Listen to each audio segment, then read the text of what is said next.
गांव के मुख्य चौराहे पर एक पुराना लेकिन बहुत मशहूर ढाबा था, बिना का ढाबा। यहाँ का खाना इतना स्वादिष्ट था कि लोग दूर दूर से इसे चखने आते थे। ढाबे की सबसे मशहूर डिश थी मसालेदार आलू पराठा और लस्सी, जिसे खाकर लोग उंगलियां चाटते रह जाते थे। इस ढाबे की मालकिन थी बिना काकी, एक समझदार, हंसमुख और चतुर बुजुर्ग महिला। वो अपने ढाबे को बेहद प्यार से चलाती थीं, लेकिन एक समस्या थी, गांव के कुछ उधारीबाज जो बिना पैसे दिए खाना खाने के लिए कोई ना कोई बहाना बना लेते थे। बिना काकी को ये बिल्कुल पसंद नहीं था। उन्होंने कई बार समझाया कि मेहनत की कमाई से खाया खाना ही सबसे स्वादिष्ट होता है। स्विंगल, लेकिन निठल्ले लड़के हर बार कोई बहाना बना ही लेते थे। आज बिना काकी ने तय कर लिया था कि इन मुफ्तखोरों को एक मजेदार सबक सिखाएंगी। गर्मी का मौसम था, चौराहे पर सूरज तप रहा था, लेकिन बिना काकी के ढाबे की छांव में बैठे लोग मजे से गर्मा गर्म पराठे खा रहे थे। तभी गांव के 3 निठल्ले मंगू, शंभू और कन्हैया ढाबे पर पहुंचे।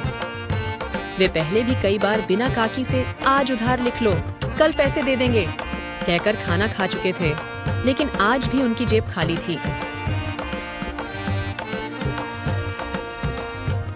अरे बिना काकी, आज तो बहुत भूख लगी है, एकदम बढ़िया खाना परोस दो।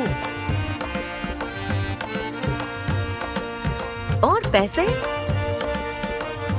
अरे काकी, हम तो गांव के अपने ही बच्चे हैं, अब हमसे पैसे की क्या बात करना। बस आज उधारी लिख लो, अगले हफ्ते पूरा हिसाब चुका देंगे। बिना काकी की आंखें सिकुड़ गईं। वो इनकी चालाकी को अच्छे से समझती थीं। अरे बेटा, तुम्हारी उधारी की लिस्ट इतनी लंबी हो गई है कि मैं इसे कपड़े के रस्सी की तरह घर में टांग सकती हूँ। तीनों दोस्त एक दूसरे की शक्ल देखने लगे। बिना काकी को एक मजेदार तरकीब सूझी। उन्होंने अपनी चतुराई से इन उधारीबाजों को सबक सिखाने की सोची। अच्छा सुनो, अगर तुम तीनों मेरी 3 पहेलियों का सही जवाब दे दो तो खाना मुफ्त मिलेगा, लेकिन अगर एक भी गलत हुआ तो अगले 7 दिन तक मेरे ढाबे पर बर्तन धोने होंगे। तीनों दोस्तों के कान खड़े हो गए। अरे ये तो बहुत आसान है, पहेलियां ही तो हैं, पूछो काकी। हमें यकीन है कि हम जीत जाएंगे। ऐसी कौन सी चीज है जो जितनी ज्यादा बढ़ती है उतनी ही छोटी होती जाती है? तीनों सोच में पड़ गए।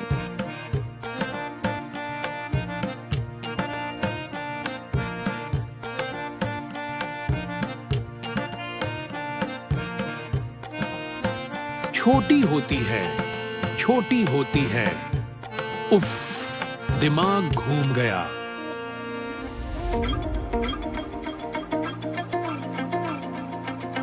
मोमबत्ती। सही जवाब। चलो, पहला सवाल बचा लिया। ऐसी कौन सी चीज है जो हमेशा ऊपर जाती है लेकिन कभी नीचे नहीं आती? तीनों ने एक दूसरे को देखा। गुब्बारा। गुब्बारा नीचे भी आता है, मूर्ख।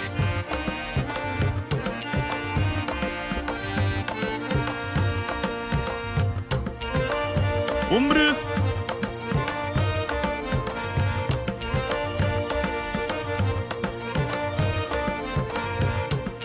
बिल्कुल सही। अब आखिरी सवाल बाकी था।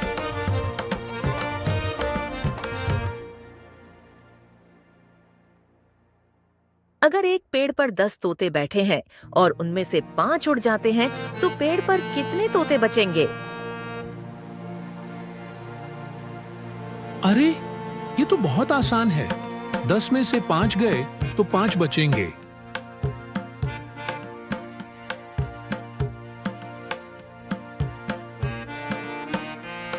गलत। एक भी नहीं बचेगा, क्योंकि जब 5 तोते उड़ेंगे तो बाकी भी डर के मारे उड़ जाएंगे। तीनों लड़कों के चेहरे उतर गए। काकी, एक और मौका दे दो। अरे बेटा, जिंदगी में मेहनत से कमाया हुआ ही असली सुख देता है। उधारीबाजी से सिर्फ शर्मिंदगी मिलती है।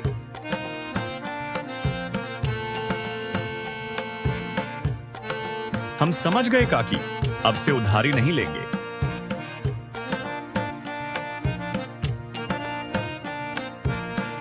अच्छा चलो, आज से मेरे ढाबे पर ईमानदारी से बर्तन धो और मेहनत की कमाई से खाना खाओ। चालाकी से बचो, वरना खुद फंस जाओगे। अगर आपको ये कहानी पसंद आई तो लाइक करें, शेयर करें और सब्सक्राइब करना ना भूलें।